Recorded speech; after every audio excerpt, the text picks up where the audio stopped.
Graças a Deus por isso. 1 Reis, capítulo 17, do versículo 1 ao 3. A Bíblia diz assim: Ora, Elias de Tisbe, em Gileade, disse a Acabe: Juro pelo nome do Senhor, o Deus de Israel, a quem sirvo, que não cairá orvalho nem chuva nos anos seguintes, exceto mediante a minha palavra. Versículo 2. Depois disso veio a palavra do Senhor a Elias: Saia daqui, vá para o leste e esconda-se perto do riacho do ribeiro de Querite, a leste do Jordão. Bem, para nós nos situarmos um pouco nesse texto, em que momento da história isso aconteceu, havia um rei sobre 10 tribos de Israel. Depois de Salomão, houve uma divisão. Havia 2 tribos, Judá e Efraim, que serviam a Deus em Jerusalém, e 10 tribos que cultuavam a Deus em Samaria. E Acabe era rei dessas 10 tribos. Esse Acabe, ele foi um rei muito mau, muito malvado, muito perverso. Basicamente porque ele se casara com uma mulher que se chamava Jezabel. E Jezabel era uma mulher que ela tinha a sua escola de profetas, os profetas de Baal. Mais lá na frente, nós vamos chegar nesse ponto em que esses profetas confrontam a Elias. É interessante, amados, nós vemos que nos nossos dias também existem os profetas de Baal. Muitas vezes você vê algumas coisas na televisão, no seu dia a dia, e a gente custa acreditar que seres humanos podem se comportar como se comportam, com tamanha violência, com tamanha agressividade, com tamanha corrupção, com tamanha destruição. Nos dias de Elias também era assim. E Deus levanta o profeta e ele declara uma palavra de juízo sobre a terra. Ele é levantado por Deus e diz: Acabe, rei, é o seguinte: a partir de hoje não chove mais, a não ser que eu diga para chover. Bom, fazendo um parênteses aqui. Pensa numa intimidade com Deus que esse homem tinha. Pensa num relacionamento estreito com Deus. E talvez essa seja a primeira lição desse texto, de que é possível você se relacionar intimamente com Deus e não apenas superficialmente. Não apenas aquela oração supermescal, aquela oração de micro-ondas, que é rapidinho, papuf, está pronto, mas ter uma intimidade com Deus, a ponto de confrontar reis, a ponto de confrontar governantes. E a Bíblia diz que Elias, então, ele procura Acabe e diz: Rei, a partir de hoje não vai chover até a hora que eu disser para chover. Que nível de intimidade com Deus esse homem tinha. Então, mais uma vez, ele vivia em tempos difíceis, em tempos em que o povo não estava claro. Para o povo de Deus não estava claro que Deus era Deus. Amados, o diabo frequentemente usa essa estratégia. Ele traz como que uma névoa, como que uma neblina sobre a consciência das pessoas, do povo que é para ser o povo de Deus, e daqui a pouco começa a não crer mais tanto em Deus, começa a não perceber mais tanto a vontade de Deus, começa a se parecer com o mundo e daqui a pouco está servindo os deuses de Baal, os profetas de Baal. Mas esses profetas de Baal eram os que carregavam imagens que tinham olhos, mas não viam, que tinham mãos, mas não tocavam, que tinham pés, mas precisavam ser carregados. Coisas que nós vemos até hoje em dia. E é interessante, amados, que esses profetas de Baal, e através de Jezabel, que estavam numa posição de autoridade, eles afastavam o povo de Deus do próprio Deus. E agora então Elias, ele chega para declarar juízo. Amados, quando não chove, por mais que, ou por menos agricultor que você seja, por mais que a tua experiência de agronomia presuma ser aquele grãozinho de feijão que você plantou no algodão lá no pré-primário, lembra você? Não? Alguém plantou feijão lá? Por mais que isso seja tudo que você sabe da agronomia, você sabe que se não chover, as plantinhas não crescem. Aliás, estamos vendo na nossa nação o que a escassez da chuva produz. Né? São Paulo estava apavorados. Né? Você nem sabia que existia um tal do sistema cantareiro. Hoje em dia fala-se tanto disso, daqui a pouco vamos dar uma bomba aqui, uma Piraquara, para bombear água para lá. Quando não chove, está falando de escassez, de falta de comida. E quando tem falta de comida, as pessoas se tornam como animais. Por mais nobre que a pessoa seja, por mais elegante, por mais refinada, por mais que fale francês, se faltar comida, a pessoa se torna violenta em pouco tempo. E esse tempo estava sobre a nação de Israel. E a Bíblia diz que por 3 anos não choveu. Amados, 3 anos de seca é terrivelmente, traz um padecimento muito grande, não só para as pessoas, mas também para os animais. Socialmente é um impacto muito grave que aconteceu naqueles dias. Bem, até aqui a nossa introdução. E a partir desse texto, desse momento, a Bíblia nos mostra que Elias, ele passa por 3 fases distintas na sua vida, por 3 momentos muito específicos, e você vai perceber que você e eu também passamos por esses momentos. Você e eu também somos expostos às mesmas experiências. O primeiro momento pelo qual Elias passou. Dê uma olhadinha no versículo 3, por gentileza, 17:3. Primeira vez, 17:3.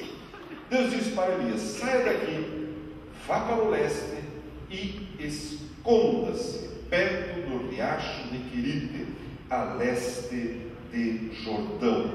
Amados, o primeiro momento pelo qual você e eu passamos é o tempo de escondermos, o tempo de estar escondido.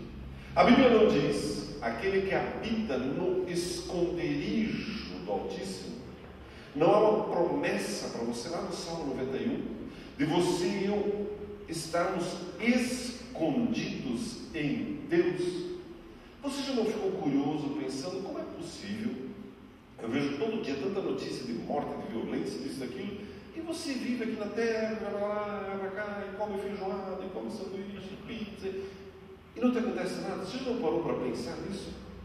Por que você não está estampando, né, as páginas da Tribuna, ou do Ratinho, ou do Datena? Você já parou para pensar nisso, não? Não é de todo lado não tem gente morrendo, e tragédia, e acidente, e morte, e isso e aquilo. E você está aqui, feliz da vida, achando bom, convidando Jesus, vai para cá, né? Hoje tem sol, hoje eu vou no parque, né? Andando com uma pizza, né? Depois vou no grupo familiar. E vai com o teu carro em alguns lugares até meio ermos, não vai? Vai. Algumas ruas escuras. Chega de volta, teu carro está lá. Chega de volta, vai dormir sossegado, ou em pijaminha. O que eu vou fazer amanhã? Não sei. Deus é bom. Jesus vai me surpreender amanhã. E o mundo desabando à sua volta. Não é assim. A Bíblia diz que há um tempo de estar escondido em Deus. Amados, você e eu somos a menina dos olhos de Deus. Ele trata você assim, ó. As mãos poderosas dele estão sobre você, e você andando no meio desse caos, dessa confusão toda. No trânsito, não tem uns 300 caras por dia que tentam matar você? Tem. A essa hora não tem gente maquinando em algum lugar aonde vão assaltar, aonde vão praticar roubos? Tem. E você está aqui, protegido por Deus, guardado por Deus. Não é uma bênção? Aleluia. Amados, tempo de estar escondido em Deus. Olha que interessante o que aconteceu com o profeta. A Bíblia diz que Deus falou para ele: vá e esconda-se no ribeiro de Querite. Amados, a nossa vida, além da proteção, há momentos em que não é tempo de visibilidade. Há momentos em que é tempo de você estar só você e Deus. A sua intimidade com Deus, a sua devocional, a sua leitura bíblica. E Deus vai alimentando você, Deus vai sustentando você, Deus vai protegendo você. Não é assim semana após semana, Deus cuidando, Deus amparando, Deus consolando. De vez em quando você se coloca em umas frias. Já não se meteu em encrenca algumas vezes? Deus, olha o que eu fui fazer. Você chega nos becos da vida e Deus tira você daquele lugar e protege, e cuida, e restaura. É interessante que a Bíblia diz, amados, nos versículos 4 e 6, por gentileza 4, 17 e 4, a Bíblia diz assim: você beberá do riacho, e dei ordens aos corvos para o alimentarem lá. E ele fez o que o Senhor lhe tinha dito. Foi para o riacho de Querite, a leste do Jordão, e ficou lá. Versículo 6: e os corvos lhe traziam pão e carne de manhã e de tarde, e ele bebia água do riacho. Olha que interessante isso, amados. Deus proveu tudo para o profeta. Água, lembre-se, era tempo de escassez de água. Pão e carne. Mas Deus está vindo pelo corvo. Deus proveu dessa maneira para sustentá-lo. Amados, muitas vezes nesta fase da nossa vida, nesse momento da nossa vida, nós somos alimentados, somos nutridos, né? Conforme o testemunho que você viu hoje. Olha, a nossa vida era difícil, até que Deus nos escondeu nele, colocou pessoas para nos dar água, pão e carne, e nós fomos nos robustecendo, fomos crescendo, a ponto de vir aqui e dar um testemunho. Vai perguntar para vocês aí, família, você imagina vir uma igreja de crente dar um testemunho? Mas nunca! Só que Deus esconde, Deus dá água, pão e carne, e vai protegendo. Mas é o tempo de cultivar essa intimidade com Deus, é o tempo de se relacionar consigo mesmo, é o tempo de relacionar com o perdão que você precisa liberar, o perdão que você precisa receber, de ser protegido por Deus, de ser tratado em algumas áreas, de deixar alguns hábitos, algumas manias. Esse tempo de estar escondido com e em Deus.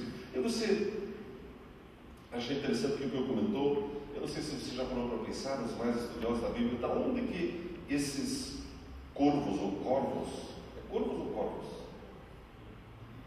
Esses pássaros, né?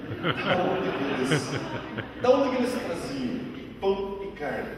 Da onde? Eu lá no mercado, do Hernani, do Gilberto, da onde? Dá uma olhadinha que está escrito em Gênesis, capítulo 15, versículo 10 ao 11. Coloca lá para nós, por gentileza. E já voltamos para a primeira vez.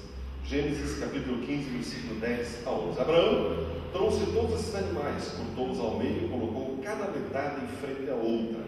As aves, porém, ele não cortou. Próximo. Nisso, aves de rapina, corvos, começaram a descer sobre os cadáveres, mas Abraão as enxotava. Abraão tinha feito aqui um altar de sacrifício para Deus. O que a Bíblia diz? Os corvos iam lá tentar pegar aqueles animaizinhos, a carne. Da onde que os corvos traziam pão e carne para Elias? Do altar de sacrifício. Eles iam lá e pegavam. Hoje vai uma picanha para Elias, hoje vai aqui uma maminha. E pegavam o pão da mesa da proposição. Mas não é que nasceu topuf no bico do corpo. Deus usa meios, amados, naturais e muitas vezes improváveis para te sustentar e para te abençoar. Talvez você esteja numa fase naquele emprego que você até não gosta muito, aquele chefe ou aquela chefa. Espere um pouco mais. De repente você está num momento pessoal assim, meio apertado, meio angustiado. Espere um pouquinho mais. Receba o sustento e o cuidado de Deus para a sua vida. Outro dia eu vi de um jovem, acho que é um testemunho, né? Ele lutou anos, mais de 3 anos, para conseguir um emprego aqui no Brasil, e depois de 3 anos, finalmente conseguiu um belíssimo emprego numa multinacional. Também conseguiu passar no vestibular, começar o curso, e de repente o homem vou largar tudo, vou embora, quero fazer outras coisas. Mas espera um pouco. Aceite o cuidado de Deus. Amados, todas as vezes que algum colega de trabalho ou algum empresário amigo teu chega para você para destruir o que você tem, cuidado com isso. Não tem os colegas de trabalho, pessoal, vamos fazer um motivo, vamos fazer uma greve, vamos não sei o quê, esse trabalho é uma droga mesmo, esse nosso chefe, e daqui a pouco isso é mesmo, não é mesmo? Só que Deus está usando aquilo ali para sustentar você. Cuidado para não perder. Cuidado com isso. Amados, é interessante que a Bíblia diz que Deus enviou os corvos para levar pão e carne para o profeta e água. Amados, o que a Bíblia está dizendo é que nada vai faltar para você e para mim. Deus, Ele protege a sua vida, Ele guarda você, Ele livra você do mal. Se fosse pelo diabo, amados, você sairia daqui, você já morria atropelado, acidentado, assassinado, esgoelado, sufocado, esquartejado. Só que Deus cuida de você. Amém. Você sai daqui e para a ira do diabo vai comer uma comidinha gostosa, talvez volta no culto à noite, pizzazinha. Não é maravilhoso? Deus, Ele cuida de você. Mas existe uma segunda fase que é nítida na vida do profeta. Por gentileza, volta em 1 Reis e veja no versículo 1 Reis 17, dê uma olhadinha no versículo 9. A Bíblia diz, aliás, no versículo 8 antes. Melhor é o 7. Esse mesmo. Algum tempo depois, o riacho secou-se por falta de chuva. Mas como que é possível? Não foi Deus que mandou ele para aquele lugar? Não foi Deus que levou? Como é que agora o riacho seca? Você já não chegou nessa curva da vida de uma vez? Espera lá. Agora que eu estou na igreja, algumas portas estão se fechando para mim. Alguns amigos me deram as costas. Alguns negócios que eu fazia antes agora eu não consigo fazer mais. Já chegou nesse ponto da vida de uma vez? Por que isso acontece? Porque Deus quer que você cresça. Deus, Ele continua cuidando de você. Mas Deus quer agora que você se deixe usar para cuidar de outras pessoas. Por que o riacho secou? Porque havia uma viúva, havia um garotinho lá em Sarepta, e Deus queria que Elias fosse lá para cuidar deles. E olha o que a Bíblia diz, agora sim no versículo 9, 17 e 9. Vá imediatamente para a cidade de Sarepta e de Sidom e fique lá, habite lá. Ordenei a uma viúva daquele lugar que lhe forneça comida. E você conhece o texto, Elias chega lá, e havia aquela viúva com seu filho, e não tinha mais azeite, não tinha mais trigo, a não ser para uma porção. E Elias disse, faça para mim, e não vai faltar para ninguém de nós. E por aproximadamente 2 anos e meio, Elias sustentou aquela viúva. Não foi a viúva que sustentou Elias, foi Elias que sustentou aquela viúva e o seu filho. Amados, nessa segunda fase da nossa vida, é a fase de nós habitarmos. A primeira fase é a fase de estarmos escondidos. Agora nós habitamos. E quando você habita, você começa a abençoar outras pessoas. Olha que interessante, não sei se você percebeu, mas aqui para frente já não tinha mais carne. Acabou o churrasco. Você sabia que para abençoar outras pessoas, você vai ter que abrir mão de alguns privilégios que você tem? Você sabia que para abençoar pessoas, para favorecer pessoas, você vai deixar as tuas bênçãos que você tem? Por exemplo, você e eu chegamos aqui hoje pela manhã, a igreja já estava aberta, a luz já estava acesa, o louvor já estava ensaiado, já tinha gente ali com um paninho bonito, verdinho ali no pescoço para receber você, já tinha gente com o portão aberto, já tinha gente para cuidar do seu carro, para aumentar a estação aqui, já tinha um exército de professores para receber teu filho. Não tinha. Sabe o que eles estão fazendo? Eles estão habitando. Deus continua escondendo-os, só que agora eles vão lá e habitam. Eles vêm para abençoar outras pessoas e abre mão da carne. A carne significa o quê? O prazer, a tranquilidade, o sossego. Abre mão. Não, eu vou estar lá. E você e eu vamos embora, eles vão continuar aqui. Vão fechar, vão juntar copinho, limpar banheiro, juntar papel, fechar, trancar. Para daqui a 3 horas vão estar aqui de novo, abrindo de novo, liga, tal, não sei o que, não sei o que. Habitar. Mas é o tempo que você se deixa usar para abençoar outras pessoas. Nós temos conversado sobre isso, vamos falar muito esse ano, sobre você se deixar usar para abençoar outras pessoas. Você que está lá no seu grupo familiar, muito em breve, você estará assumindo um grupo familiar, pastoreando outras pessoas. Tempo de habitar. Amados, para habitar, você precisa aprender a se relacionar com o próximo. Quando está só você e Deus, é um nível de relacionamento. Só que para você habitar, para você abençoar, você precisa aprender a se relacionar com o seu próximo. Já ouviu aquela frase? Olha, eu sou meio imitão, eu não falo comigo de manhã, só falo comigo depois das 2 da tarde, e eu prefiro lidar com gado do que com gente. Já ouviu esse tipo de coisa, não? Sim ou não? Ah, não ouviu. Ouvimos. Só que a Bíblia nos mostra que nós precisamos aprender a nos relacionar com pessoas. Mas ele conviveu 2 anos e meio aproximadamente com aquela viúva e aquele garotinho. Mais adiante a história diz que o garotinho morreu. E a viúva foi cobrar do profeta, como se ele fosse o culpado. E Deus usa o profeta para ressuscitar aquele garoto. Você precisa aprender a se relacionar. E sabe qual é a única maneira de nós nos relacionarmos bem com as pessoas? É quando nós nos doamos para as pessoas, quando nós decidimos servir as pessoas. Toda vez que você se aproxima de alguém só para tirar algo da pessoa, você tem dificuldades. Mas quando você se aproxima da pessoa para servi-la, para abençoá-la, você constrói um relacionamento sólido e Deus usa a tua vida para abençoar pessoas. Amados, a tua empresa, o teu trabalho, o teu negócio, o teu emprego não é um fim em si mesmo, a tua profissão. Deus colocou você lá para você aprender a se relacionar e abençoar pessoas. Amados, já foi o tempo das pessoas acumularem só para si. É meu, é meu, é meu. Isso é uma rota de destruição, de tristeza e de lágrimas. Deus está abençoando, Deus está cuidando de você. E agora é tempo de você começar a cuidar da obra-prima de Deus, que são pessoas. Claro, tem aqui, irmãos.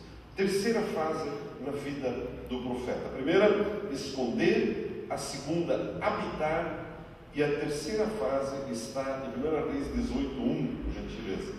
Capítulo 18, versículo 1. A Bíblia diz: depois de um longo tempo, no 3º ano da seca, a palavra do Senhor veio a Elias: vá apresentar-se a Acabe, pois enviarei chuva sobre a terra. Mas existe agora um terceiro estágio na vida cristã, e é o tempo de apresentar-se para Acabe. É o tempo de você se tornar conhecido na tua cidade, é o tempo da tua empresa se tornar conhecida na nação, é o tempo do teu trabalho ser reconhecido lá no teu departamento, é o tempo do seu casamento ser um modelo, é o tempo de apresentar-se e dizer a que você veio sobre a terra. E eu quero gastar um pouquinho de tempo sobre esta fase, para nós não nos perdermos aqui. Por quê? Porque muitas pessoas chegaram nessa fase da sua vida cristã de se apresentar e tentaram tirar proveito próprio. Agora é minha vez. Agora sim, porque ninguém fez nada que preste até hoje. Não tem pastor que preste nessa terra. Agora eu vou mostrar como faz. Já não viu essas besteiras por aí? Já. Não é para isso que você foi chamado para governar. Já viu essa história? Olha, vem, a pessoa vai dar um testemunho, a pessoa foi curada. Mas aonde foi curada? Nessa igreja? Ah, na minha igreja. É, a tua igreja não presta. Não é para isso. O tempo de se apresentar tem um propósito muito claro que nós vamos aprender aqui.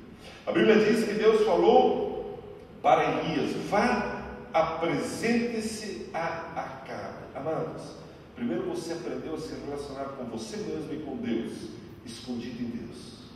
Intimidade, relacionamento. Depois você aprendeu a abençoar pessoas que estão à sua volta, teus funcionários, teus colegas de trabalho, teus irmãos do grupo familiar, as crianças da igreja. Você aprendeu a tirar daquilo que você tinha para abençoar os outros, para abençoar outras pessoas. E agora vem a fase de você se apresentar ao rei. O que acontece nessa fase? O que é que Elias fez? Dê uma olhadinha no versículo 30.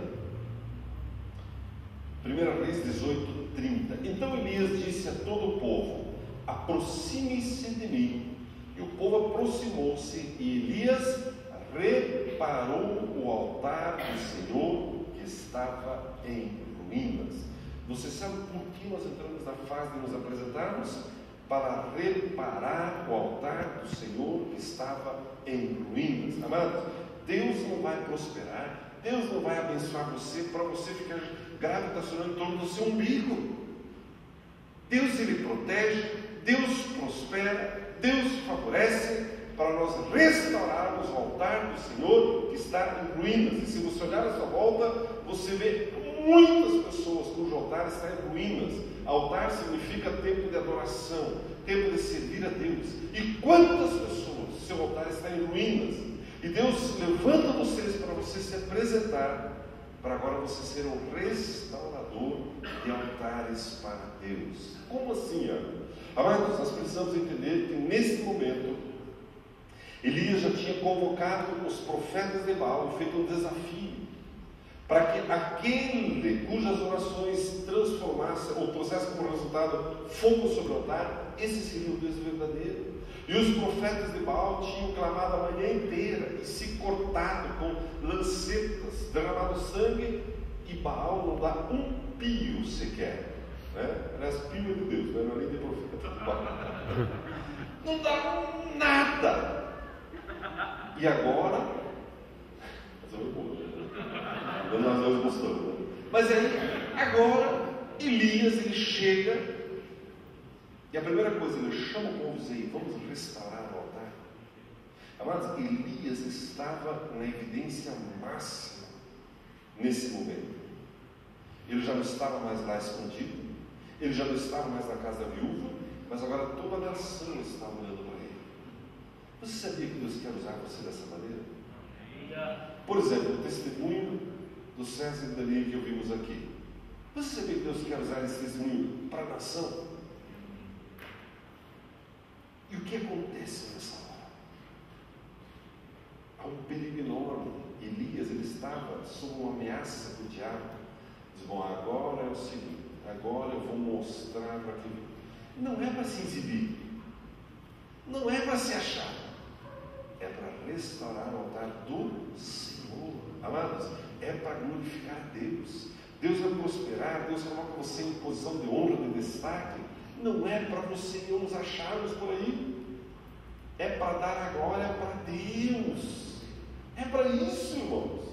É interessante que Elias, ele quando vai restaurar esse software Bill Gates, já viu esse sujeito, eu não sei quanto, mas são muitos bilhões que ele tem. Aí de vez em quando eu leio o que ele está fazendo e tal, e ele ajuda instituições na África, para combater, acho que malária, não sei o que, e agora eu li uma matéria lá, ele está investindo em preservativos para não sei o que. Você já não se colocou, não passou pela sua mente o pensamento, se fosse eu? Você já pensou não? Se você fosse o Bill Gates, o que você faria? Quantos bilhões que ele tem? Quem que é do Ramo, Júlio? Quantos bilhões? 30 bilhões? Todos os bilhões, né? Todos. Mas é muito, tem filho, né? Bom. E se você fosse ele? Sabe por que eu pergunto isso? Porque Deus, Ele olha para você e para mim desse jeito. Ele quer levar você para esse lugar. E Ele olha para você e para mim. E se você tivesse na sua conta bancária esse valor, o que você faria? Elias, amados, ele estava exatamente nesse momento. Altíssima popularidade. Governando. O fogo desceu do céu. O que ele dissesse, o povo faria. O rei faria. O que é que você faria nessa posição? Amados, isso nos ajuda a entender porque muito cristão nunca chega nessa posição. Porque se chegar é uma lambança do tamanho do dia inteiro. Esmaga pessoas, gasta tudo para si. Só que você pode chegar nessa posição. Na verdade, você e eu devemos chegar nessa posição. Porque o mundo está gemendo, amados. O altar de Deus na vida de muitas pessoas está em ruínas. E muitas vezes você vê as pessoas se drogando, as pessoas se prostituindo, as pessoas isso, aquilo. é porque o altar de Deus na vida delas está em ruínas. Não adianta ficar apontando o dedo, xingando as pessoas.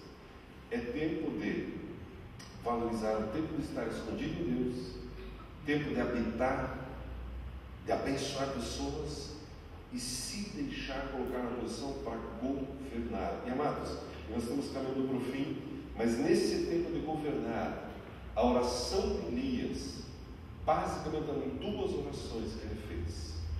A primeira oração foi por fogo, e a segunda oração foi por chuva. Mais adiante o texto diz que Elias ele começou a clamar por chuva. Lembra-se disso? O fogo significa juízo. A água, a chuva significa provisão, abundância. Mas nessa posição de governo, nós como igreja já estamos nessa posição.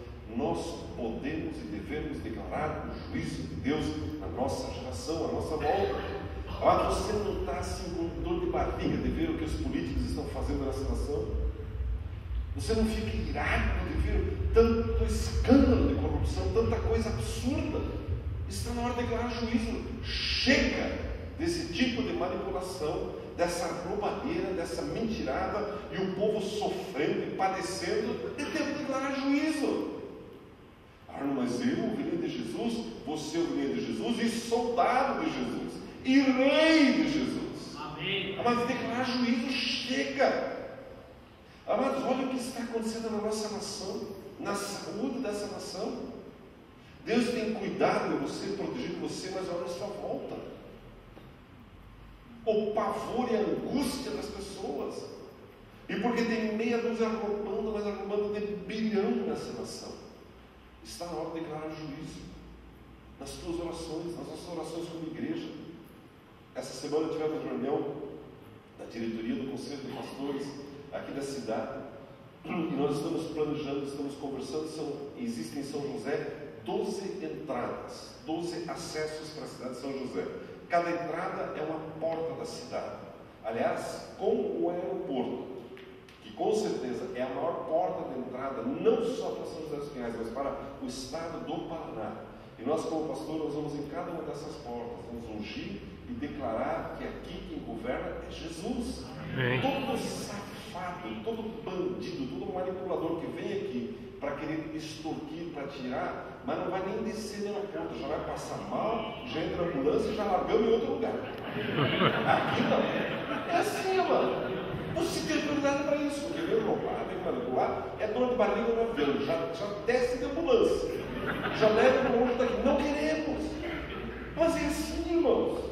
Fala, João. Você não está cansado de ver a roubalheira, a opressão que tem na situação? Amado, São José dos Pinhais precisa ser uma cidade modelo. Aqui o avião vem cheio de gente sedenta por Deus. Você sabia que eu tenho um sonho? Um dia nós vamos ter um lugar grande, e bem na rota dos aviões ali, eu quero colocar um letreiro bem grande assim: seja bem-vindo, Jesus ama você.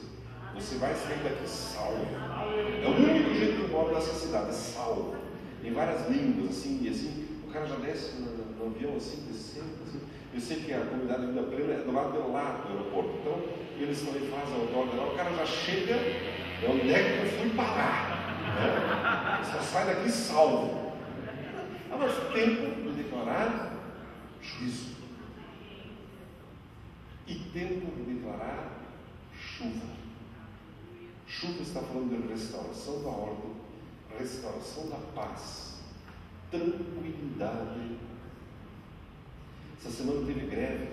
Não sei, acabou a greve ou não? Acabou a greve. Mas teve greve aqui na cidade. Escola, creche, polícia. Mas quando você vê isso, declare paz na cidade, sabedoria para o prefeito, para os assessores, para essa turma toda. Deus, coloca a mão, Deus. Aí vi uma reportagem daquelas mães que vão levar para o filho, está fechada a creche. O que aquela mãe tem a ver com isso? Tempo de declarar juízo e tempo de declarar chuva em abundância. Eu quero concluir para nós caminharmos para a ceia. A Bíblia diz em 1 Reis, capítulo 18, 37, gostaria que colocasse por gentileza. Elias restaura o altar E ele diz: responde-me, ó Senhor, responde-me, para que esse povo saiba que tu, ó Senhor, és Deus, e que fazes o coração deles voltar para ti. Amados, a nossa oração, a declaração do juízo e a declaração de chuva é para que as pessoas conheçam a Deus. É para isso. Não é para a nossa igreja ser maior, para você ser maior, faça um busto de mim, não sei o quê. É para que as pessoas conheçam a Deus. Amados, a sua vida tem muito valor para Deus. A sua vida tem um propósito. E o propósito é que para que as pessoas à sua volta possam reconhecer que Deus existe. Deus é real. Nós estamos como pastores da cidade orando pela saúde do município. Outro dia estava com o prefeito, perguntando: prefeito, qual é assim, o seu maior desafio? O que o senhor quer que a gente ore? Ele até quando chegou perguntou: pastor, o que eu posso fazer pelo senhor? Eu falei: nada, eu é que posso fazer pelo senhor. Eu vim aqui para oferecer ajuda. Não vim aqui pedir tijolo, um caminhão de areia. Isso já era, amados. Pare com esse negócio. Havia um tempo que era assim. Não é mais assim. É o que nós, igreja, podemos fazer por vocês. Somos nós que governamos a cidade. E ele disse: pastor, eu estou com um problema sério na saúde. Ele falou. Então, esse ano eu declaro que a saúde do município de São José dos Pinhais vai se tornar referência para a nação brasileira.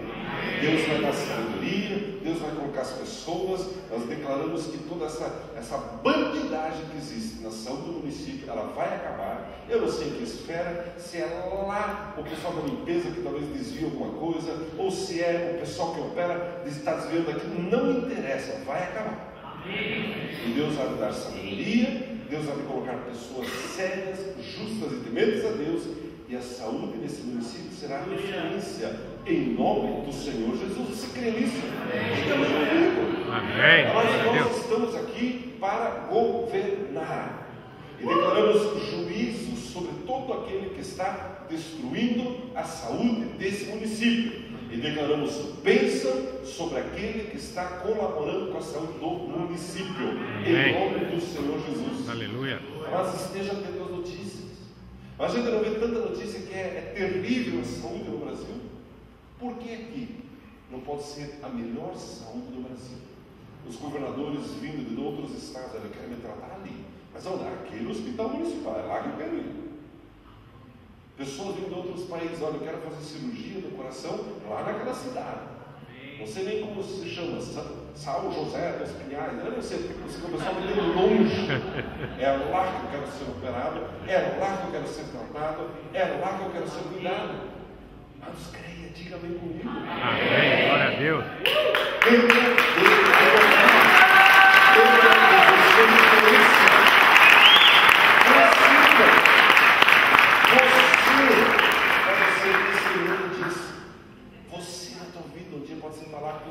Lá em volta da mesa, ou teus netinhos.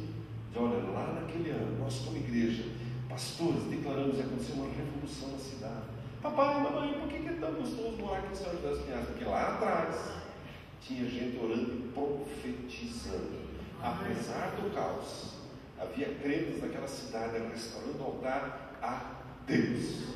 Amém. Amém. Amém. O que eu quero convidar